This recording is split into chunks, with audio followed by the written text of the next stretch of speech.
Hi, this is Piolo Pascual, and I'm with Esquire Philippines today, and this has been my career so far.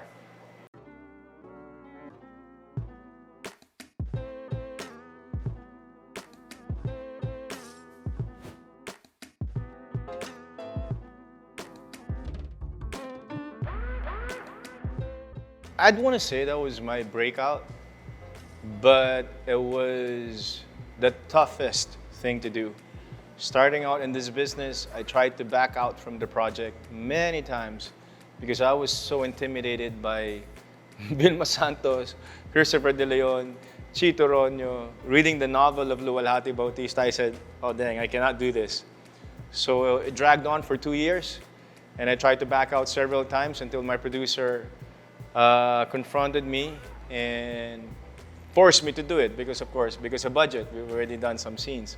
But little did I know it was gonna, give me all the trophies that I just saw as a kid, and yeah, it kind of gave me some confidence knowing that, hey, I think I have a home. So, but the outcome of it was more than what I expected or more than what I wanted. It's just that it gave me so much happiness. Albert! Albert, kasabi mo naman ako. Albert, sandali nga. Unfair ba akong tao? This is, I guess, the peak of our love team ni Juday. We were very young, very, happy. We enjoyed each other, not just in this film, but with in all the things that we did. I learned so much from her.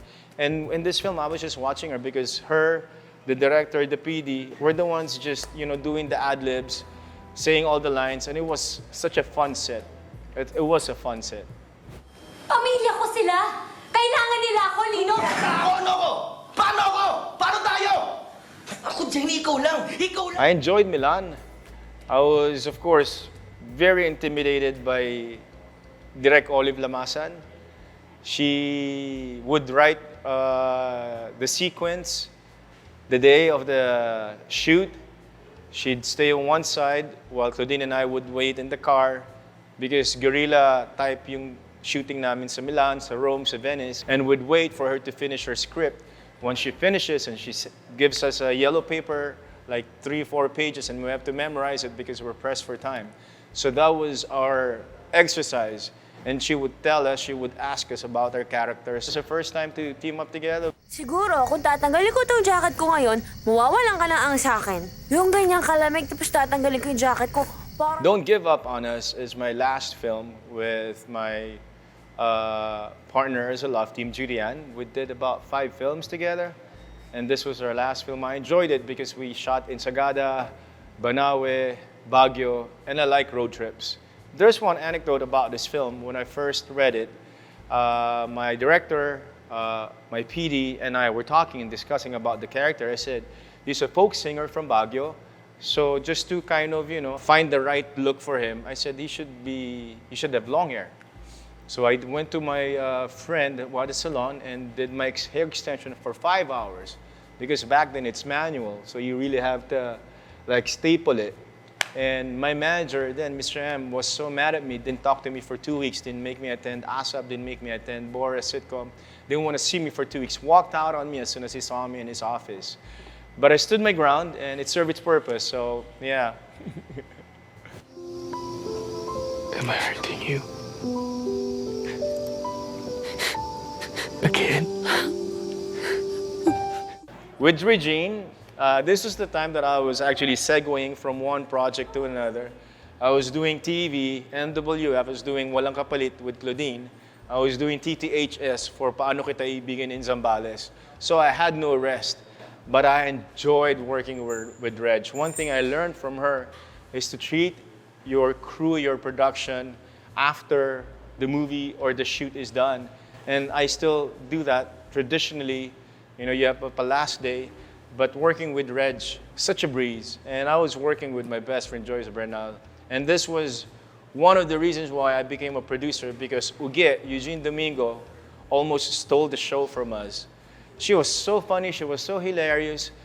Direct Joyce, Erickson, myself, even Shane, the cinematographer, thought of giving our launching film. It was because of this film. So that's why Spring Films was born, Kimidora was born, that spawned into three films. Ang hirap mong paintindi. Ano ba akala mo sa akin? Isa't kalahating gago. Napaplanuhin ko itong lahat para nakasarin ka? Lobo. Oh wow, dito nagsimulang pumuti yung buhok ko. No, seriously. I guess I was in my mid-30s when we did this. And this was, for the record, the most difficult series I've ever done. We would tape today. As soon as you're done, like madaling araw, your only rest is your travel time going to the other unit. Because the other unit is waiting for you for the sequences that have to be shown the next day. So nauso yung hand to mouth, but this time it was mouth to mouth. And there were times that I would pass out, during a take because it's too high of intensity. But yeah, it was a fun ride. It was a fun ride. And one more thing. There was a scene where Angel transformed into a wolf. So I was supposed to imagine all the wolves around in the church. And it was just me and one wolf. It's so crazy. I mean, you know how you have to imagine like you're filled with wolves around you, but it's not there. So it's weird, but it is what it is. Tinambangan ng mga di kilalang suspect ang mga pulis na maghahatid sa itinuturong smuggler na kinilalang si alias Toro. See, Zijan just got out of May Bukas Pa, that phenomenon, May Bukas Pa, and I was told he's going to play my son for Noah. This is another ambitious project because you're talking about monkey people. They were called Ungta, Unggoy na Tao. We shot in Subic, we shot in Zambales the whole time. Well, I'm not taping. Since I was in Subic, I would bike. I would train, I would race because I was doing Ironman. Pati ng local police ang koneksyon ni General Pacheco sa kulungan. Ba't di niyo sinabi sa akin? Sasali na ang local sa investigasyon. Bukas. On the job. Wow, a lot of things. Landed on my lap, almost went away, given to somebody else, fought for it. I said, this is mine. Eric approached me for this, but because of schedule conflicts and everything, I almost lost it, slipped out of my hand, and then I fought for it. I said, Tita Mario, my manager, I want to do it. I want to do the film. Make sure I do it.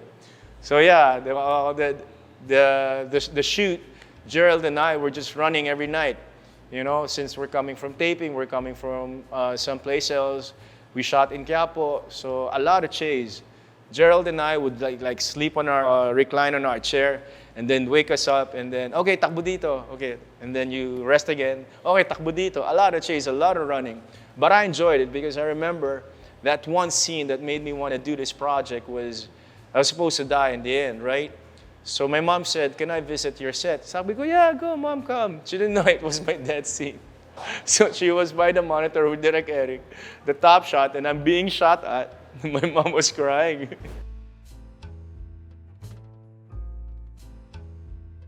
Starting over again, well, that's another Inang, that's another Olive Lamasan film. And just the same, we had the exercise to do or defend our characters. There was this one confrontation scene that I deserve an explanation. Inang asked me and Tin to write on the pad whatever we want to say to each other. And I wrote a length, like 5 pages long essay. I was just blaming her character because she left me in the movie, right? So I was the one yapping, I was the one sobbing, I was the one shouting and screaming at her. And then it worked because most of the lines that we said to each other were used in the film. But this was another pivotal moment in my career because this was when I thought it was my swan song. I thought after this I was going to go to the States, and then it became a hit. That's why I'm still around. Itong pagkakataon, karahasan at kalupitan ng tao ang lumilip. Ganyan na. Walang awa nila ka. Hele, sa iwagang hapis. Yeah. Imagine an 8-hour film. I fought for this. Because ABS wouldn't allow John Lloyd and I to be borrowed and not an ABS production. So, make the long story short, hindi kami pinayagan, right? And I find out that John Lloyd is actually going to Sorsogon. So I said, no. If John Lloyd is going, only one of us was supposed to be allowed. I said, no. If John Lloyd is going, I'm going. So Tita Charo, The producer, Paul Siran, called up Tita Charo, you know. Long story short, made things work. On the day of the shoot, I arrived in Sorsogon. Lav Diaz just kept his fingers crossed, said, no, darating siya, darating siya. He gave me his word. We did it.